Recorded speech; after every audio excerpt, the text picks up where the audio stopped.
जरा सोचिए, एक 12 साल का बच्चा जो इतना ज्ञानी है कि बड़े बड़े विद्वान उसके सामने चुप हो जाते हैं। वो बच्चा जेरूसलम के मंदिर में बैठा है, उसकी आंखों में एक अजीब गहराई है, जैसे वो किसी और दुनिया से आया हो। उसके माता पिता उसे खोज रहे हैं। 3 दिन बाद मिलता है वो शांत स्थिर, जैसे उसे पता हो कि वो कहाँ होना चाहिए।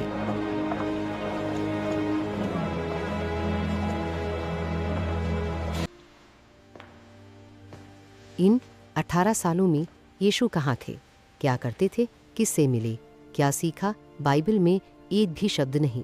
क्या यह भूल थी या जानबूझकर मिटाया गया? और अगर मिटाया गया तो किसने मिटाया और क्यों? सन 1837 एक रूसी पत्रकार का नाम था निकोलस नोतोविच। वो हिमालय की यात्रा पर था। लद्दाख के पास एक बौद्ध मठ था, हेमिस मठ। नोतोविच वहाँ रुका और वहाँ उसे कुछ ऐसा मिला जिसने उसकी दुनिया बदल दिया। मठ के लामाओं ने उसे कुछ प्राचीन पांडुलिपियाँ दिखाईं, तिब्बती भाषा में लिखी हुई। उनमें एक नाम था ईसा। उन पांडुलिपियों में लिखा था कि एक युवा इजरायली जिसका नाम ईसा था, भारत और तिब्बत आया था ज्ञान की खोज में।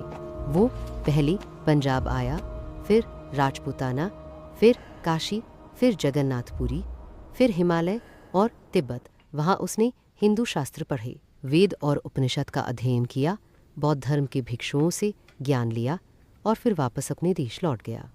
नोतोविच ने यह सब अपनी पुस्तक में लिखा, the unknown life of Jesus Christ, जो 1894 में छपी।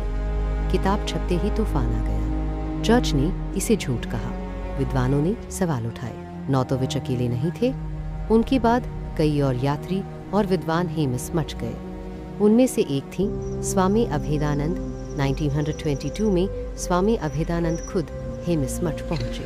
उन्होंने वहीं पांडुलिपियां देखी। रूसी चित्रकार निकोलस रूरिक, जो हिमालय में वर्षों रहे, उन्होंने भी स्थानीय लोगों से यही कहानियां सुनी।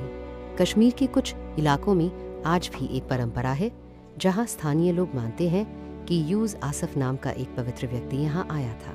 श्रीनगर के खानियार इलाके में एक दरगाह है, रोजाबल। स्थानीय मान्यता है कि यह यूज आसफ की कब्र है और कुछ लोग इन्हें यीशु मानते हैं। इस दावे को ना तो पूरी तरह सिद्ध किया गया है, न पूरी तरह खारिज। रहस्य आज भी बरकरार है। अब सवाल उठता है, अगर यीशु सच में भारत आए थे तो चर्च ने इसे क्यों छुपाया? 325 ईस्वी में सम्राट कॉन्स्टेंटाइन ने निकिया की परिषद बुलाई। वहां तय हुआ बाइबल में क्या रहेगा और क्या नहीं। उस परिषद में दर्जनों ग्रंथ हटाए गए। कहा गया ये प्रामाणिक नहीं है। लेकिन क्या वाकई वो झूठे थे या असुविधाजनक? अगर यीशु ने भारत में हिंदू और बौद्ध दर्शन से शिक्षा ली तो चर्च की विशिष्टता का दावा कमजोर पड़ता है। आज के युग में भी यह खोज जारी है। डीएनए विशेषज्ञों ने रोजाबल की कब्र के पास खुदाई की मांग की है, लेकिन अनुमति नहीं मिली। डेड सी स्क्रोल्स जो 1947 में मिली, उनमें कुछ ऐसे संदर्भ हैं जो यीशु के जीवन की एक अलग तस्वीर पेश करते हैं। कुछ विद्वान मानते हैं यीशु एसेन संप्रदाय के सदस्य थे, जो एक गुप्त और अनुशासित आध्यात्मिक समूह था। यह सवाल अब सिर्फ धर्म का नहीं रहा, यह इतिहास, पुरातत्व और दर्शन का सवाल बन चुका है। 18 साल, बाइबल में एक शब्द नहीं, लेकिन हिमालय की पहाड़ियों में, काशी के घाटों पर और कश्मीर की वादियों में कहानियां आज भी जिंदा है। क्या यीशु वाकई भारत आए थे? क्या उन्होंने वेदों और उपनिषदों से ज्ञान लिया? क्या उनकी शिक्षाओं में पूर्व और पश्चिम का संगम है? शायद हम कभी पूरी सच्चाई न जान पाएं, लेकिन यह सवाल, यह बेचैनी, यही तो इंसान को इंसान बनाती है।